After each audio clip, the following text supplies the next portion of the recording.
Yeah, speaking of shutting most of it down, how do you propose we do that? How do we make government more efficient? How do we make it smaller? What are the different ideas of how to do that? Well, the first thing I will say is you're always taking a risk.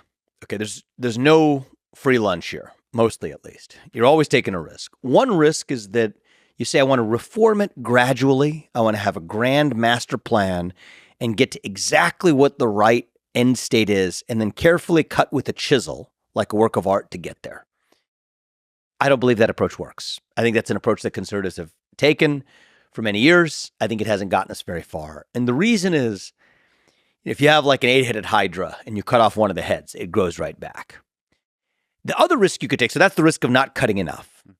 The other risk you could take is the risk of cutting too much. To say that I'm going to cut so much that I'm going to take the risk of not just cutting the fat, but also cutting some muscle along the way, that I'm going to take that risk. I can't give you option C, which is to say that I'm going to cut exactly the right amount. I'm going to do it perfectly. Okay, you don't know ex ante. You don't know beforehand that it's exactly how it's going to go. So that's a meaningless claim. It's only a question of which risk you're going to take. I believe in the moment we live in right now, the second risk is the risk we have to be willing to take. And we haven't had a class of politician. I mean, Donald Trump in 2016 was, I think, the closest we've gotten. And I think the second term will be even closer to what we need. But short of that, I don't think we've really had a class of politician who has gotten very serious about cutting so much that you're also going to cut some fat, but not only some fat, but also some muscle. That's the risk we have to take. So the way I would do it, 75% headcount reduction across the board in the federal bureaucracy, send them home packing, shut down agencies that shouldn't exist, rescind every unconstitutional regulation that Congress never passed. In a true self-governing democracy, it should be our elected representatives that make the laws and the rules, not unelected bureaucrats. And that is the single greatest form of economic stimulus we could have in this country, but it is also the single most effective way to restore self-governance in our country as well. And it is the blueprint for, I think, how we save this country. That's pretty gangster. 75%. There's this kind of almost meme-like video of Argentinian President Javier Milei, where on a whiteboard, he has all the, I think, 18 ministries lined up. And he's ripping like Department of Education, gone. And he's just going like this.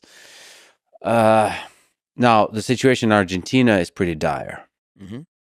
And the situation in the United States is not, despite everybody saying, oh, the empire is falling. This is still, in my opinion, the greatest nation on earth. Still, the economy is doing very well. Still, this is the hub of culture, the hub of innovation, the hub of so many amazing things. Do you think it's possible to do something like firing 75% of people in government when things are going relatively well? Yes. In fact, I think it's necessary and essential. I think depends on what your level of well really is, what you're benchmarking against. America's not built on complacency, right? We're built on the pursuit of excellence. And are we still the greatest nation on planet Earth? I believe we are. I agree with you on that. But are we great as we could possibly be, or even as we have been in the past, measured against our own standards of excellence? No, we're not. I think the nation is in a trajectory of decline. That doesn't mean it's the end of the empire yet. But we are a nation in decline right now. I don't think we have to be. But part of that decline is driven by the rise of this managerial class, the bureaucracy, sucking the lifeblood out of the country, sucking the lifeblood out of our innovative culture, our culture of self-governance. So is it possible? Yeah, it's really possible. I mean, I'll tell you one easy way to do it. This is I'm being a little bit glib here, but I think it's not crazy, at least as a thought experiment. Get in there on day one. Say that anybody in the federal bureaucracy who is not elected representatives obviously are elected by the people, but of the people who are not elected, if your social security number ends in an odd number, you're out. If it ends in an even number, you're in. There's a 50% cut right there. Of those who remain, if your social security number starts in an even number, you're in. And if it starts with an odd number, you're out. Boom. That's a 75% reduction, done literally stochastically. Okay. One of the virtues of that, it's a thought experiment, not a policy prescription, but one of the virtues of that thought experiment is that you don't have a bunch of lawsuits you're dealing with about gender discrimination or racial discrimination or political viewpoint discrimination.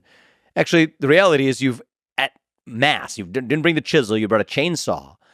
I guarantee you, do that on day one and do step two on day two. On day three, not a thing will have changed for the ordinary American other than the size of their government being a lot smaller and more restrained, spending a lot less money to operate it. And most people who've run a company, especially larger companies, know this. It's 25% of the people who do 80 to 90% of the useful work. These government agencies are no different. So now imagine you could do that same thought experiment, but not just doing it at random, but do it still at large scale while having some metric of screening for those who actually had both the greatest competence as well as the greatest commitment and knowledge of the Constitution. That, I think, would immediately raise not only the civic character of the United States. Now we feel, okay, the people we elect to run the government, they've got the power back. They're running the government again, as opposed to the unelected bureaucrats who wield the power today. It would also stimulate the economy. I mean, the regulatory state is like a wet blanket on the American economy. Most of it's unconstitutional. All we require is leadership with a spine to get in there and actually do what conservative presidents have maybe gestured towards and talked about, but have not really effectuated ever in modern history. And by the way, that kind of thing would attract the ultra competent to actually want to work in government. Exactly, which you're missing today. Because right now, the government would swallow them up. Most competent people feel like that bureaucratic machine will swallow them whole. You clear the decks of 75% of them, real innovators can then show up. Yeah, there's kind of this cynical view of capitalism where people think that the only reason you do anything is to earn more money. But I think a lot of people would want to work in government to build something that's helpful to a huge number of people.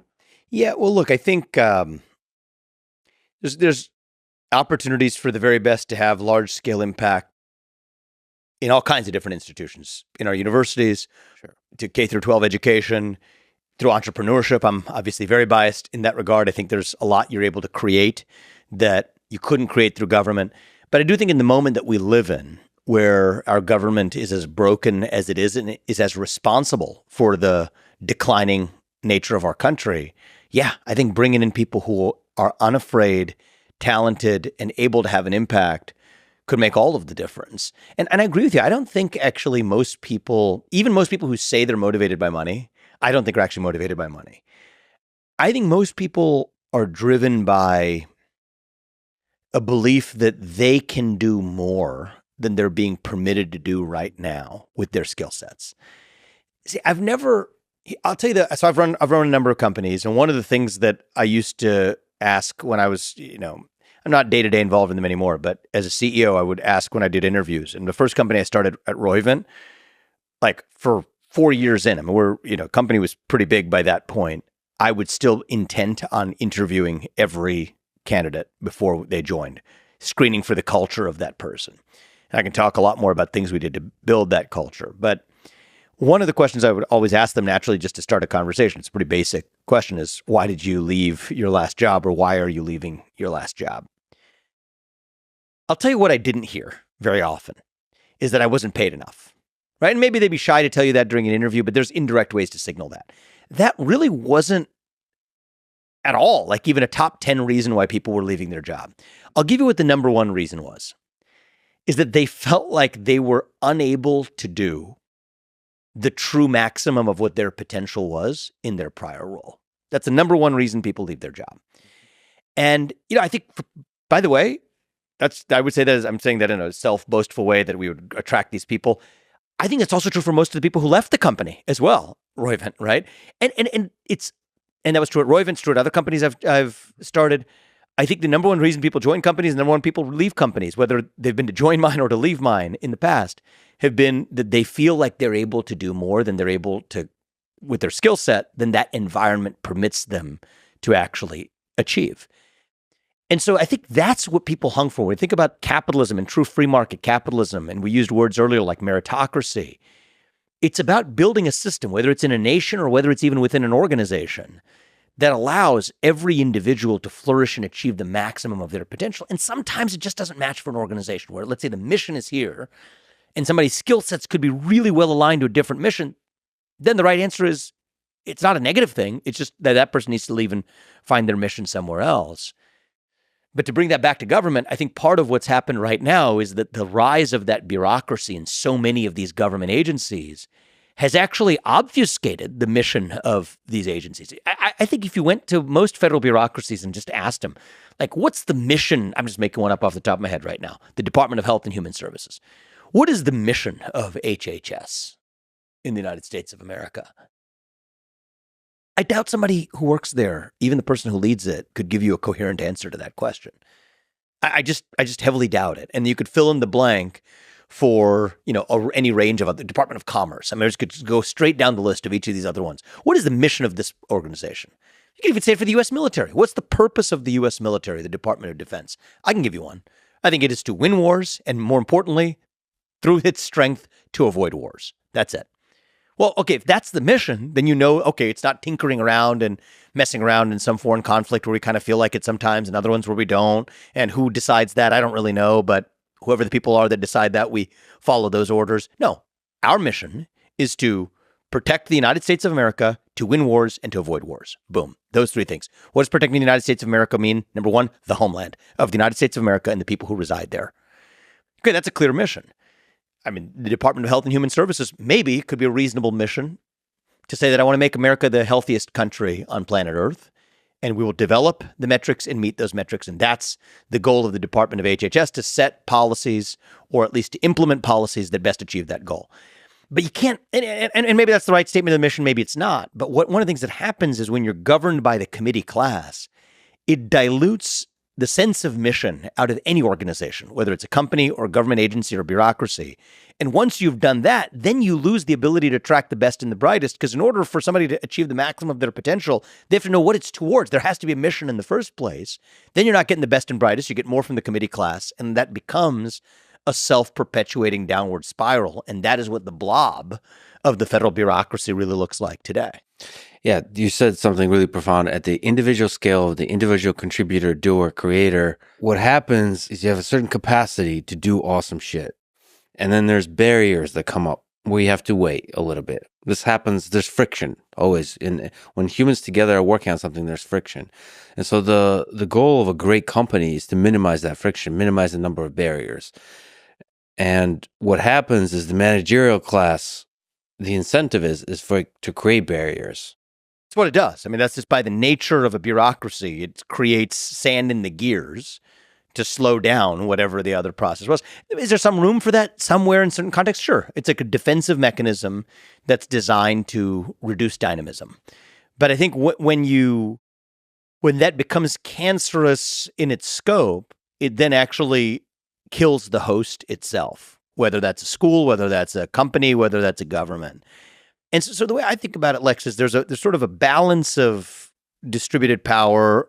And I don't mean power in the Foucault sense of social power, but I mean just sort of power in the sense of the ability to effect relevant change in any organization between what you could call the founder class, the creator class, the everyday citizen, the stakeholder class, and then the managerial class. And there's a role for all three of them, right? You could have the constituents of an organization, say in a constitutional republic, that's the citizen.